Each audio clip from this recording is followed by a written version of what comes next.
I know for the record that Mr. Arzuski read into the record all of paragraph one on the first page. This is a 3-page document inclusive of 12 enumerated paragraphs. I would usually go through all of the settlement offer and notice of acceptance on the record and then proceed to the PSIR. I'm inclined to go forward in that order. Is that acceptable to both of you? Yes, Your Honor. Yes, ma'am. I mean, the docket speaks for itself. It's read in its entirety, but however the court wishes to proceed. Fair enough. I am inclined to put Mr. Tooks under oath, which I have done in the past, and go through this entire agreement and then confirm that that's his signature. Fair enough, Mr. Shulman? Yes. Mr. Tooks, would you kindly raise your right arm and take an oath to tell the truth, please? Do you solemnly swear to tell the whole truth, nothing but the truth, so help you God? Yes, ma'am. All right, you can have a seat right there. Just keep your voice up, knowing that we're recording everything, videotaping this courtroom. Tell me your name, sir. My name is Cedric. And Mr. Tooks, you understand the nature of why we're here? Yes, ma'am. And we are resentencing you pursuant to Miller versus Alabama on 79002773-01.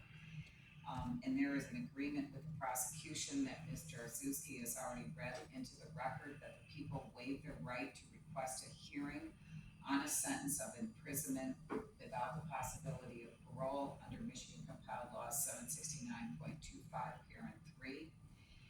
And as Mr. Shulman just said, People versus Stovall, which is the new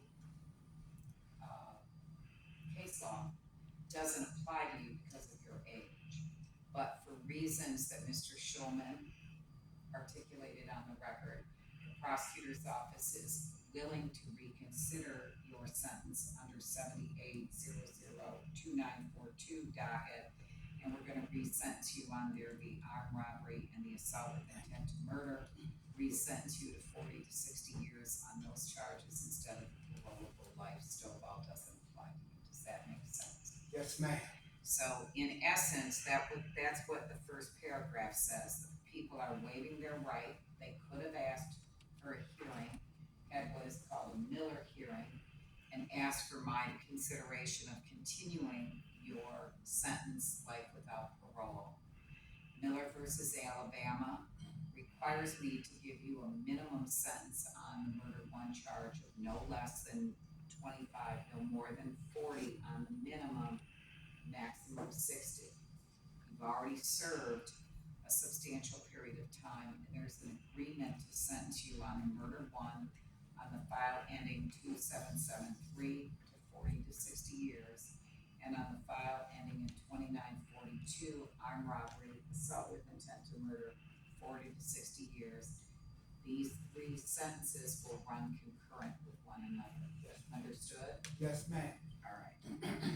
So paragraph 2 says that you, Mr. Took, agrees to be resentenced on these convictions listed in that paragraph number 1, and you are agreeing to a minimum sentence of 40 years to 60 years on all three of them. Is that accurate, sir? Yes, ma'am.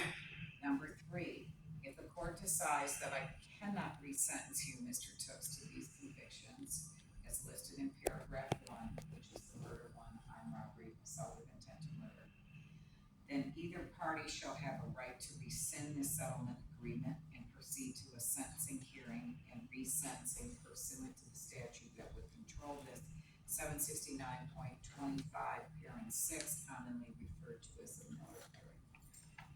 They could withdraw this offer. We have that formalized hearing. I am agreeing to do this 40 to 60 on all three. Thank you. Thank you. Number 4, Mr. Tooks agrees that if this court accepts this settlement offer and resentence Mr. Tooks as outlined above, that he will be giving up his right to a hearing pursuant to the 769.25, parent 6, that's the Miller hearing, and all rights that he would have under that set hearing. You're giving up all those appellate rights. Understood, sir? Yes, ma'am. If this settlement offer is accepted, you are agreeing to give up any claim that this settlement offer and sentence agreement was the result of any promises or threats that were not disclosed to this court on the record, or that it's not in your own choice to do this. So let me ask you those questions. Is there anybody forcing, threatening, or twisting your arm to agree to 40 to 60 years on all three counts? No, ma'am, Your Honor. Other than what we're discussing here, are there any promises made to you that I don't know about? No, ma'am. Have you had sufficient time with Mr. Schulman, your attorney? Yes, ma'am. Have you had sufficient time to ponder it, sleep on it, think about it, check all of these fellas in the back? Anybody you want to, if you have enough time to think about this? Your Honor, I have lived with this for 47 years. I am, first of all, just kind of reviewing the court. Let me get through the settlement. I'm gonna promise you that you can speak, but let's get through the settlement offer. Is this a knowing, intelligent, and voluntary decision on your behalf? Yes, ma'am. And is it free from any undue influences, intoxicants? Yes, ma'am. And nobody's promised you anything I don't know about? No, ma'am. And nobody has threatened you or forced you to do this? No, ma'am. Alright, let me get through this settlement offer. And you understand that you're giving up your right to appeal. You can't appeal this. Alright, fair enough. Number 6, that was 5, right? Yes. If the settlement offer is accepted, Mr. Tooks knowingly agrees to waive his right to appeal the sentence imposed pursuant to the settlement offer, or the manner in which the sentence is determined, or any other grounds whatsoever, except for any clerical errors, including but not limited to the calculation of credit for time served. Understood? Yes, ma'am. Alright. Number 7, if the settlement offer is accepted, the parties agree that they shall not seek any departure of the sentencing order pursuant to the settlement offer. Understood? Yes, ma'am. Number 8, Mr. Tooks, you have no pending appeals, is that correct? Yes, ma'am. Alright, number 9, if the settlement offer is accepted, Mr. Tooks agrees that he shall not file any motions for relief of judgment with regard to his conviction and or sentence in this case, except for newly discovered evidence or a change in the law that would retroactively apply to you, sir, or for a violation of terms of the settlement offer, or for a violation of the Michigan parole statute. Understand? Yes, ma'am. Okay. Number 10, Mr. Tooks shall receive credit for all the time served from the date of his arrest to the date of his resentencing. Understood? Yes, ma'am. Alright. Mr. Tooks, all cost, fees, restitution, all cost, fines, restitution, and fees shall be the same as set by the original sentencing judge, who I believe was Judge Jackson. Understood? Yes, ma'am. The settlement offer constitutes a complete agreement between the Wayne County Prosecutor's Office, the defendant, Mr. Tooks, and the defendant's counsel, Mr. Schulman, to understand that as well. Yes, ma'am. Yes. Sheriff Reed, could I have you please? Yes. If you would kindly take this settlement offer, and I'd like, I'm gonna show you page 3, if you would direct that to Mr. Tooks. Mr. Tooks, there is you have a copy, thank you, Mr. Schulman, I'll take the original back. Take a look at that, that's an exact copy of what I have. Your name is towards the bottom left, Mr. Tooks. with Yes, your ma'am. state- Whose signature is that? Yes, ma'am. Did you sign it freely and voluntarily? Yes, I did. Did you know what you were doing? Yes, I did. Did you wanna sign it? Yes, ma'am. Did you sign it after you consulted Mr. Schulman? Yes. Do you have any questions for me about the contents of this agreement? No, ma'am. Any questions, would you like to forward to him on constitutional rights, voluntariness, et cetera, Mr. Schulman? No, I'm satisfied. And Ms. Jarzinski? Satisfied, Judge. Alright. Court is satisfied that this is a knowing, intelligent, and voluntary, resentencing, free from any, promises or threats, undue influence. Court is gonna conclude that this is knowingly, intelligently entered into by Mr. Tooks, and the court's going to accept this settlement offer. Thank you. Let's move on to the actual sentencing. If all parties would get out their pre-sentence investigation report that is dated for, I believe, the previous hearing date, 12/10/2024, so it is still valid. And I don't believe there was sentencing guidelines at the time of his sentencing.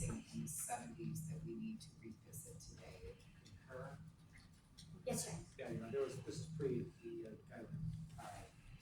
And let me just, and then obviously you've had to notify the victims in this case. I believe we put that on the record the last time, but would you just appease me and advise what the people have done to notify the victims in both files? Yes, Your Honor, the people, unfortunately, were unable to make contact with family members in the armed robbery, assault with intent to murder case. The, people were able to make contact with two individuals. I believe they would have been, the victim on the murder case, they would have been his, great nephews. They unfortunately did not, they did not know of their great uncle, but they did advise that they were not opposed to a term of years and they did not wish to participate in these hearings. Fair enough. Mr. Schulman, I'm assuming you don't have any comments regarding my last question. Only that I believe the victim's impact statement does reflect that the stepdaughters of the victims were contacted and that they believe that he has served his time. I was gonna incorporate that into some of my comments. Noted, and you are correct, that is on page 6 of the narrative portion of a pre-sentence investigation report that starts with evaluation and plan. Mr. Shulman, I'm gonna go to you next. Are there any additions, corrections, or deletions to the body of the report? Yes, sir. Go. The total time served is reflects as of December 10th, and that this has been 21 weeks since then. Actually, exactly 146 days. So Okay, so plus 146. correct. That would make it 17,156. So you counted the last hearing date as well as today's hearing date to reach 146. I did. So in summary, I need to add 146 days to the 16,278 days for the murder one. Add 146 to the 15,183, which is both the calculated days for the AWIN and the armed robbery, correct? Incorrect? I had a different total, Your Honor. The pre-sentence report reflects 17,008 days, and I added 146 days. Oh, you know what, I'm looking at the additional, I'm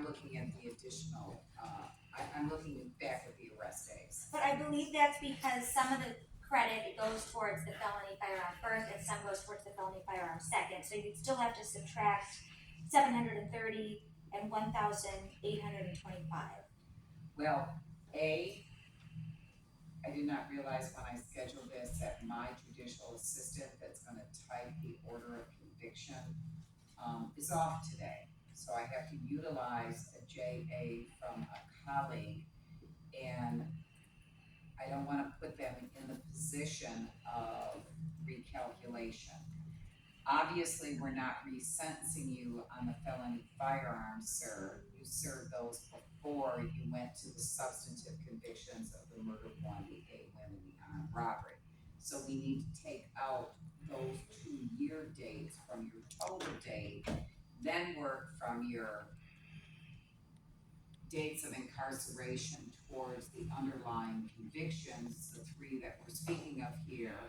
Take those dates and add the 146 to the dates that we are. I think I said that right, Mr. Shulman? Exactly right. So what I wanna know is, I believe the 17,008 days include the felony firearm days of credit. And when I added the 146 to the dates on the front page is where we need to start. Okay. Well, that's an okay, Judge, but I wanna know if it's yes, you're correct, Judge. Well, maybe we could just actually put the specific numbers.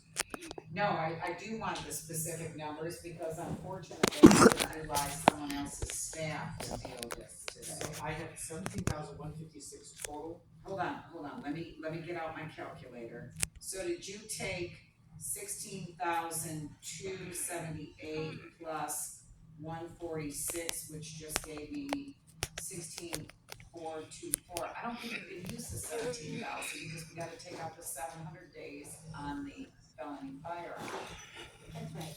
So sorry, is it right? 100 and, what's the amount we're adding, 140? 146. One forty-six. We're adding 146 to the murder one, 16,278. Yeah, so I agree, it should be 16,424. Okay, 16,424. And then the second case that the prosecution has allowed the resentencing on a parolable life is 15,183 plus 146, giving him 15,329. Anybody can correct my math? That's correct, yeah. That's right.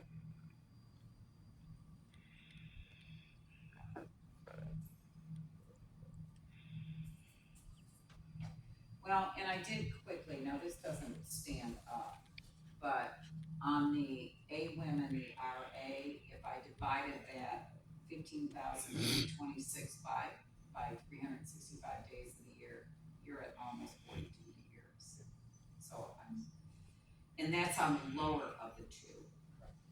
So we're gonna change all of this. Madam Clerk, this has gotta go back to the Department of Corrections. I'm gonna change the numbers.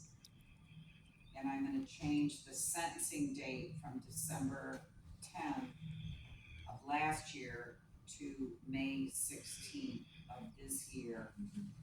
Right here, Mr. Schulman, we'll send that page back. Okay. Am I okay with that?